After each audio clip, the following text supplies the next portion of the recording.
yesterday from Pierre LeBrun, one of your colleagues, just mentioning casually that um, Montreal, maybe even as soon as this summer, potentially wants to sign one or two UFAs that are stars, specifically the word stars in there, which Montreal Canadiens fans are used to not happening.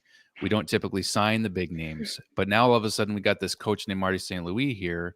We've got a new front office. We got more transparency, just a better feeling around the franchise. Do you see this as being a good opportunity maybe for this actually happening for the first time in a long time? Yeah, I do. I see potential that it would be a retool, not an all-out rebuild. And that's why, Kent Hughes is not. When we spoke to him a week and a half ago, he went out of his way to not call what management is doing as a rebuild. We have not seen a letter from Jeff Gorton to the fan base like he did with the New York Rangers when they said, you're going to have to get used to the fact that some of the players that you've grown attached to are going to be gone. That infamous letter, which we've been sort of waiting to see if something like that was going to be coming out, but I really don't get the feeling that that's what they're going to do now, simply because Marty has been the wild card. That him coming in as an inexperienced head coach at the NHL level, what he's been able to do with his players, the performance he's been able to get out of them. If you have this atmosphere, this structure, this um, this environment in place through the remainder of the season, it's it's got to be a given that Marty St. Louis will have the interim tag removed. I mean, it sounds like the decision is largely going to be his, but just the way he's been talking about, I think it was about a week ago, he had a quote post game where he said that this is where he wants to be. Something to that effect, that he feels so comfortable behind the bench, and it's happened so quickly too.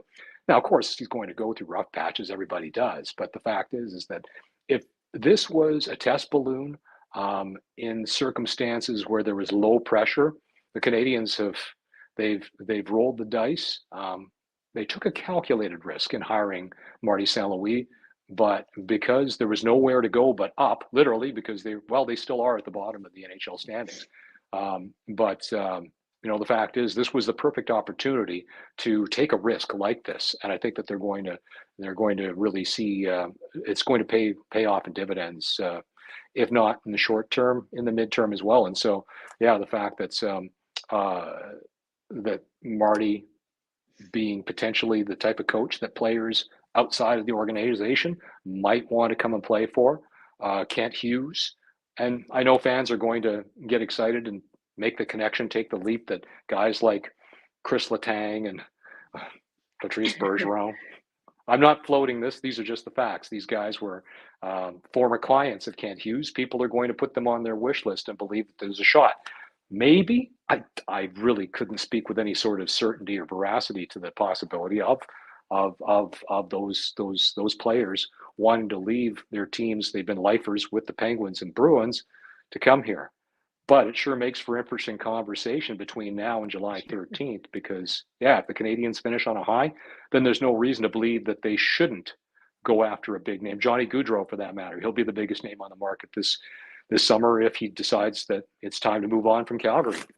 Um, yeah, so what many believed would have been a rebuild sure seems like it could be just a little retool on the fly, or as Pierre LeBrun described it, roster reconstruction. So what that turns into, I guess we'll know after July 13th, depending on who arrives. But it'll also be determined by who goes between now and March 21st. But fun times ahead, makes for a much more interesting conclusion to the season and off season too.